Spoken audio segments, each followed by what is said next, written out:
Hi, I'm Phoebe Biggs. We are sat here in the back of a commercial condo that my team, the Jill Biggs Group, is selling. It's 391 Central. We figured we would sit here for this investor webinar. And so this is my partner who's going to introduce himself. I'm Julien. I'm also with the Jill Biggs Group. We're going to be going through some questions here today for first-time investors, whether it's residential or commercial properties. I have some questions here for Phoebe, and we'll be chatting about what it means to be, a good investment property and what we look for in helping our clients with those properties. Where's the popcorn? All right, so let's get started here. So let's just talk about this area and New Jersey in general. What areas are buyers or investors currently looking for specifically? It's totally a mixed bag, right? It depends on each investor's business model and lifestyle, family demographic. Some of my favorite neighborhoods to invest in New Jersey include, obviously, Jersey City, number one, far beyond any other location. I also like Hoboken, and that kind of doubles as not just an investment, because if you're buying into the residential market in Hoboken, it is an investment, even if it's the place that you're living in, because it appreciates so rapidly that you're making money while you otherwise would be renting somewhere, burning your cash. You can live in a unit, make money. So Jersey City first, Hoboken second.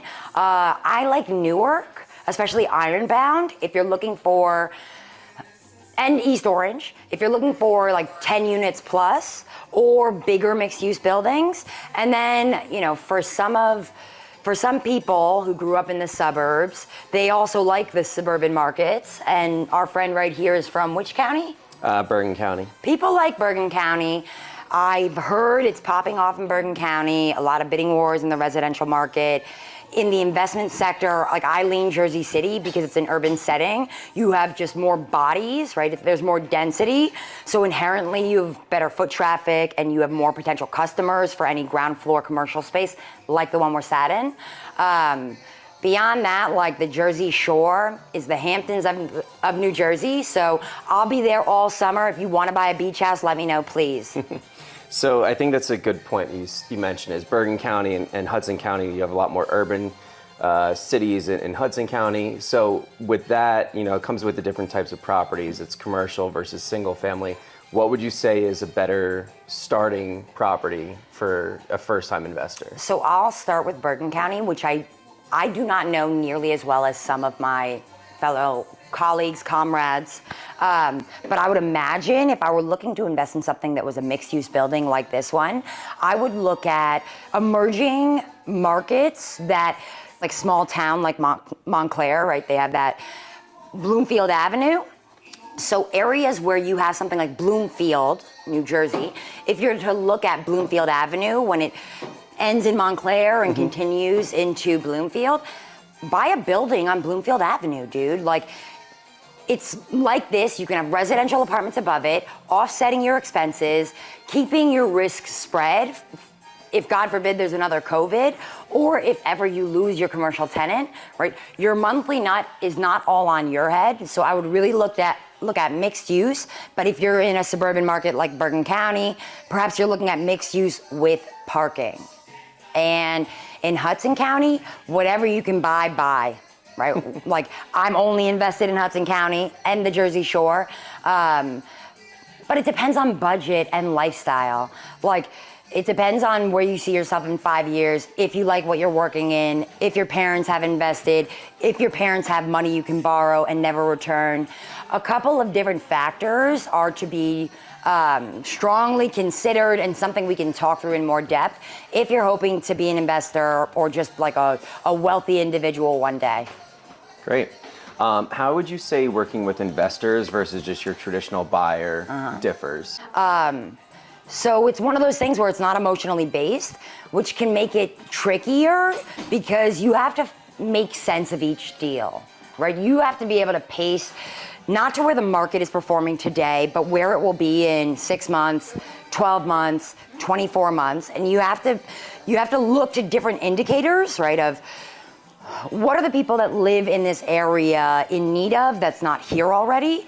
And like where are things transacting today and what has growth in the state of New Jersey looked like over the past 10 years. So honestly, you should align with a professional who's able to send you comparables and data points that speaks to this is where we've come from. And you can see, right, as a logical person, this is where we're headed, right? And then always be conservative. Awesome.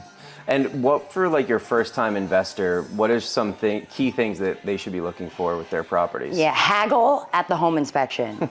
You can recoup any money, cover your own tush at the home inspection, right? But that's assuming you're buying something that's slightly residential, that you don't have to waive your inspection entirely except for environmental cleanup, because in many instances, like the best deals that developers find and seasoned investors, you're waiving your home inspection, right? You're waiving it subject to environmental, right? And in many instances, you'll even backstop that and say, if there's an oil tank found under the property, I'll remove it as the buyer on my dime as long as it happens prior to the closing, right? So that you know there's no contamination, that you're not gonna be left holding the bag. Waive everything, make your deal, because you can always talk through and buy time after the fact.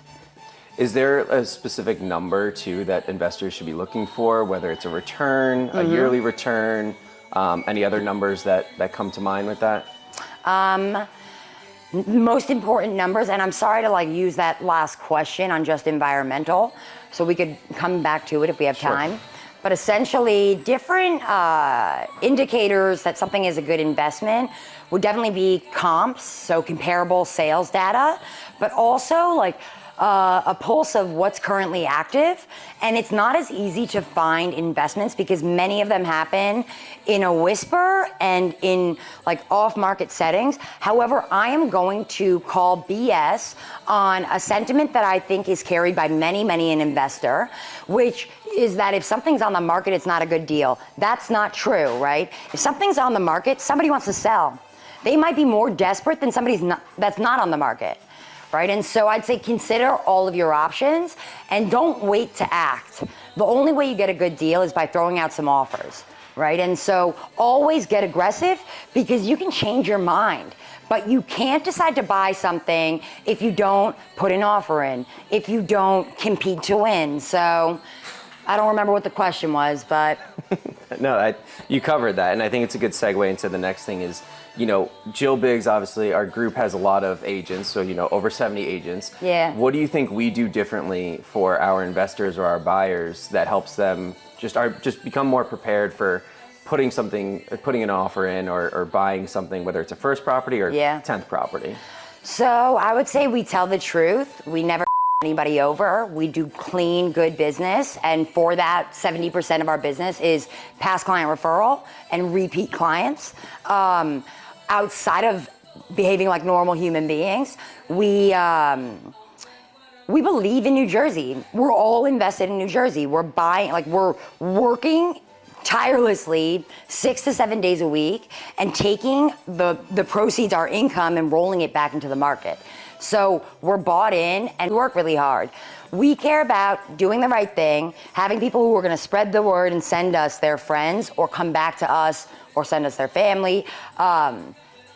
And I'd say because of our belief and our commitment, because we're invested in this market, we're telling the truth, but we also get people the most money, right? Investment or residential. And do you see a lot of people coming back to you for the same type of approach that you take to them? Yeah, some of my favorite clients, I do 25 transactions with a year, and they refer me their friends. Like that's how every industry works. It's relationship based, right? You do the right thing, you do what you say you're gonna do, and people wanna work with you. What about, when the market maybe takes a little bit of a turn and maybe there's not as much inventory? Do you see those shifts happening a lot with, other market conditions, like with single family homes or just condos? Like what's the market like right now? So it's actually a very funny thing that I overhear and or am told directly by agents all the time, like, oh, there's nothing to sell them. Oh, we keep losing bidding wars. And listen, I've lost a few bidding wars in the past. Does it drive me crazy? Yes. Do I sell my clients something every single time that's better than what I lost out on? Yes. So the excuse of inventory's low is BS, right? And it's okay if you're one of those agents who gets caught in that cycle of thinking there's nothing to sell somebody, but it's a matter of asking more people, going to the people who typically list that type of property that you're trying to sell, going to your local businesses, talking to them, getting creative, knocking on doors, just like think outside of the box. There's so many deals that it's literally a joke. Like if I had the money to, I would buy one thing a week. Yeah, one day. That's why we do what we do. Can you talk to a little bit, or just a success story that you've had recently? Just any personal or client that you've worked with? Yeah, I have a couple of fabulous clients who've bought 6 to 12 unit buildings that I've helped them go through the condo conversion process on. And so essentially it's syncing up the client. Well, first of all, seeing all of the units. So getting access in a warm and fuzzy way, right? Offering the tenants our help, however the transaction should go, and also asking them if they're in a financial position to purchase the unit themselves, the unit that they're living in, right? That's a decent thing to do and it gets their buy-in. So I really love the condo conversion process. I think we're gonna see a lot of that moving into the next 30 years of New Jersey, because as areas gentrify, right, you have historic preservation societies, then it becomes harder and harder to build, right? Cities give less and less abatements as an area gentrifies. So I think condo conversions and conversions of commercial buildings to residential, we're gonna see a lot of. So I'm just sharpening my toolbox and building my book of people who have buildings that are maybe rent controlled, distressed, with tenants they don't love, and helping them exit and make money. So I think a lot of first-time investors would probably be scared to maybe get into something like this, and it seems like you do work with a lot of builders. Mm-hmm. Do you think there's one person or party that's suited for investment versus another, or do you think there's free game for everyone? Well, I would say if you have a sense of humor, if you're under the age 150. What is there to be scared of? And at least if you work with me, I'm never gonna steer you wrong, because I'm never gonna sell something that I can't resell. Everything's a good deal at a certain price, right? It's called negotiate. And the truth is, as a realtor, I'm very comfortable with the risk of investment, because if it doesn't work out, I'll sell it. And if the market's not there for me to sell it, I'll rent it, and then I'll sell it in 6 months and I'll make money. You don't have to take a hit unless it's a strategic hit, right? Sometimes to buy in a down market, you have to sell in a down market, right? So it's just a matter of leveraging your debt and kind of taking a deep breath and committing. But I would say real estate is a less intimidating, less scary, far safer investment than any financial market, stock market, Bitcoin, because it's a hard asset. It's not as easy to sell. You're not as keen on selling before the 2-year capital gain window. And there's so many different strategies and ways of repurposing, especially if you're buying into a multi-unit situation. Okay.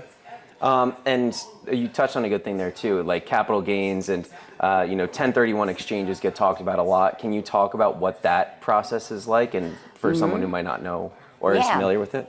So if you buy something, if you bought something as an investment, or you bought something as a primary residence that you lived in for 2 years, then you rented it out for a couple of years, and then it transitioned to an investment, you can sell it and defer your capital gains tax by rolling it into another purchase. What I would say is it's very specific to the dollar amount and your investment model. So it's something that if you're interested in a 1031 exchange consultation, reach out. We'll set up a time. We could get a coffee in person or some food or a beer. And we can talk about what's best for you, because it is a case by case. Excellent. So as far as the lending part of this situation, for someone who's going into the investment side of things, maybe they can't use a conventional loan. Do you know some of the options they have in terms of different financing options? Or obviously cash is king, as everyone says, but even in that scenario, it doesn't always work out. So what I would say is, as long as you can find the deal, the money's the easy part. right? If the numbers make sense, or if the numbers are on the brink of making sense, or if you found a loophole in zoning, or you foresee growth in a market and you're right about it, like I will literally place you with the equity, whether it's in the form of a hard money lender. I have a couple of past clients who lend money. Happy to direct depending on the deal. Okay, great. Yeah, I think resources a big thing that people don't know really where to start either. So is there like a one-stop shop for all of this that you would point people towards, you know, whether it's working with you or anywhere else that you could recommend them to go? I would say, like, if you're really serious about getting into investment, you got to talk to more people. You got to find the people who are investing, right? Even if they bought one thing, a condo, surround yourself with people who are doing what you want to do, and you will learn from their firsthand experience, their horror stories, but then also like how they are investing, and they might not be right. So take everything with a grain of salt and then come and sit down with us. Yeah, so that's all the questions that we have today. If you have any questions, please type them into the chat. We'll, you know, definitely be getting back to everyone who's interested in talking about this process further. We've had a lot of interest in the past couple months too, so definitely a market for these types of properties. And you can reach out to myself or Phoebe, 551-363-3644. Phoebe. Hold on, I'm just turning off a timer. Repeat. Okay. Hi guys. Really nice talking with you. Yes, like Julien said, if you have questions, shoot them in the chat. And you can always call me, 201-397-1476. But please put it in the chat just so we can be organized and our beautiful marketing department doesn't want to kill me. So other than that, thanks so much, guys. Great, thank you.